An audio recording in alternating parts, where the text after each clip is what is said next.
Para o filósofo inglês Francis Bacon, o objetivo da ciência não é, de jeito nenhum, apenas sentar, cruzar os braços e ficar contemplando verdades abstratas. O objetivo real, a grande sacada aqui, é conquistar e comandar a natureza.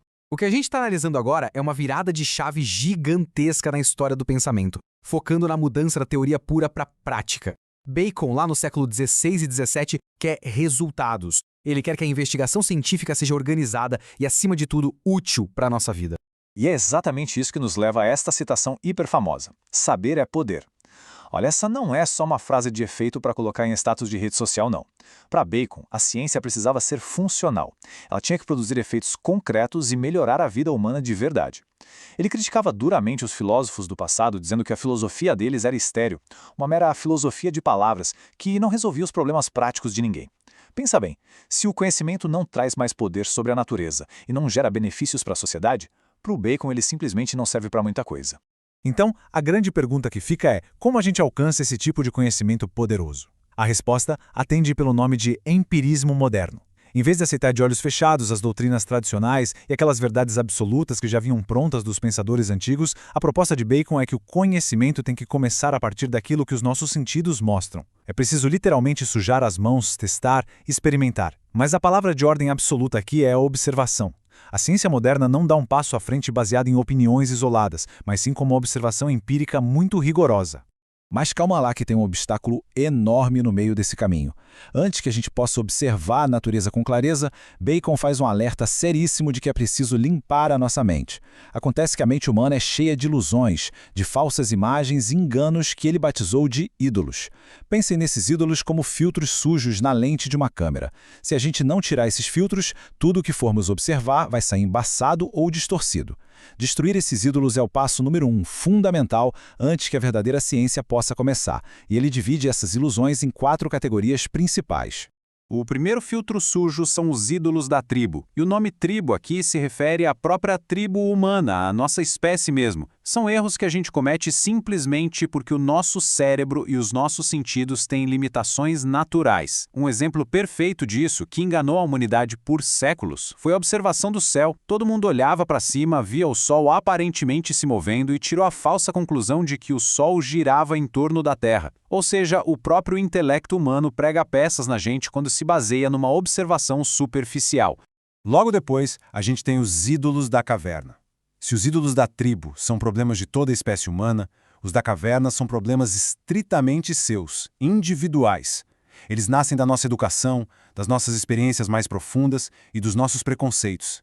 É como se cada pessoa vivesse trancada dentro de uma caverna particular, bem escura, e se recusasse a aceitar qualquer realidade que existisse lá fora. A interpretação do mundo acaba sendo feita usando só a lente estreita das nossas próprias inclinações.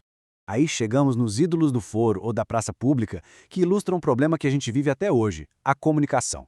Gente, quantas vezes uma confusão enorme acontece simplesmente porque duas pessoas estão dando significados completamente diferentes para a mesma palavra? É um verdadeiro telefone sem fio elevado à categoria de problema científico. Bacon percebeu que as palavras, que deveriam ser ferramentas para descrever a realidade, muitas vezes criam vida própria. O uso impreciso da linguagem desvia a gente do foco e cria verdades falsas. Esse é um conceito clássico que adora aparecer nas entrelinhas das questões. E o quarto e último é o ídolo do teatro. Para o Bacon, as teorias filosóficas lá do passado e as doutrinas que nunca foram testadas na prática são como peças de teatro. Elas só representam mundos fictícios, inventados. Se o nosso objetivo é construir um conhecimento seguro de verdade, a humanidade precisa parar de atuar nesses roteiros antigos. A gente precisa parar de aplaudir cegamente autoridades de séculos atrás e começar a olhar de fato para o mundo real. Bom, uma vez que a gente se livra dessas ilusões todas, como que a gente deve abordar a natureza? Bacon mostra que existem 2 caminhos, um bem errado e um certo. O errado é o que ele chama de antecipação. É aquela pressa de pular direto para conclusões gerais a partir de um par de observações, ignorando totalmente as provas. Já o caminho correto, e que define o método científico moderno, é a interpretação. Aqui, a gente usa um método que ordena e organiza as experiências com muito cuidado. A cada etapa que a gente comprova no experimento, a gente avança mais um passo sólido em direção a novas descobertas. Agora prestem muita atenção nessa curiosidade que eu acho fantástica. Bacon compara o trabalho dos pensadores com insetos. É genial. Ele diz que os filósofos dogmáticos são como aranhas. Eles tecem teias supercomplexas tirando o material de dentro deles mesmos, só das próprias cabeças, sem olhar para o mundo lá fora. Já os empiristas puros, que só acumulam dados sem método nenhum, são como formigas, só juntam as coisas e consomem. Mas e o verdadeiro cientista? Ah, esse é como a abelha. A abelha vai lá, coleta o pólen da natureza, mas não para por aí. Ela usa a própria arte, o próprio método, para transformar esse material, digerir e produzir mel. A ciência verdadeira coleta fatos, mas precisa obrigatoriamente processar isso de forma inteligente. E por que essa digestão, esse processamento é tão essencial?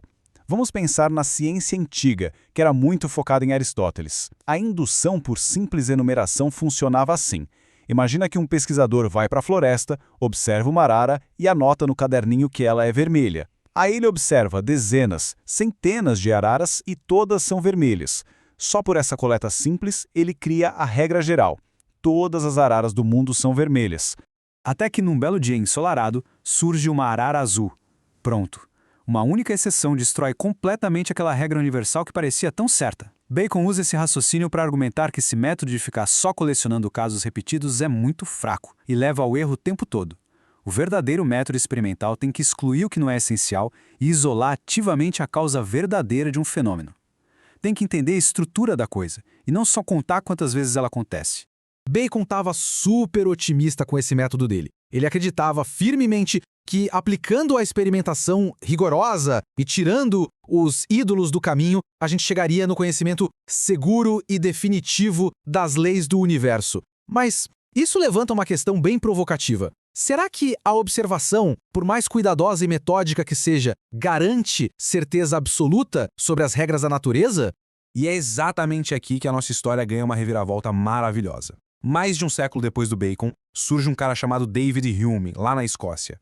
O Hume compartilha o mesmo ponto de partida do Bacon. Ele concorda que todo conhecimento real tem que vir dos sentidos e da experiência, nada de ideias abstratas. Mas a gente vai usar ele aqui como um comparativo essencial porque o Hume pega esse pensamento empirista e leva para um nível radical, questionando as próprias bases daquilo que o Bacon jurava que era certeza absoluta. Para entender bem essa diferença, imaginem essa disputa. De um lado, a gente tem a confiança inabalável de Bacon. Se o método for bom, você descobre a causa das coisas com certeza total. Do outro lado vem o ceticismo de Hume. O Hume olha para isso e diz, olha, na verdade a gente nunca consegue ver a causalidade acontecendo de fato. Tudo que a gente vê é um evento e logo depois um outro evento. Se você soltar uma caneta no chão 1000 vezes, você cria a ideia de que soltar a caneta causa queda. Mas o Hume argumenta que isso não é uma prova racional absoluta, isso é só um hábito. A nossa mente simplesmente se acostuma a ver os eventos juntos e cria a expectativa de que o futuro sempre vai ser igual ao passado. Basicamente, o Bacon construiu uma estrada larga, moderna e maravilhosa para a ciência, que é o método experimental.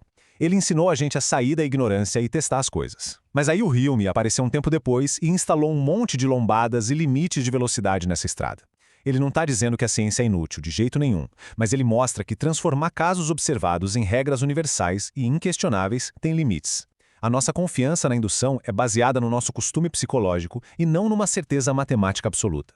O que nos traz de volta a estaca zero de um jeito fascinante para encerrar o nosso raciocínio. Bacon garantiu pra gente que saber é poder e que a observação daria as chaves para a gente dominar o universo. Mas, se o próprio mecanismo que a gente usa para tirar essas conclusões é só um costume da mente humana, como o Hume muito bem apontou, quanto poder a gente tem de verdade? A ciência avança construindo certezas provisórias, testando incansavelmente, exatamente como as abelhas do Bacon. Só que a gente testa sabendo que sempre pode ter mais uma flor ou mais uma arara azul esperando para ser descoberta. Será que a gente já entendeu todas as regras do jogo ou estamos só confiando demais nos nossos próprios hábitos? É o tipo de reflexão profunda que muda completamente a forma como a gente entende e estuda a ciência até hoje.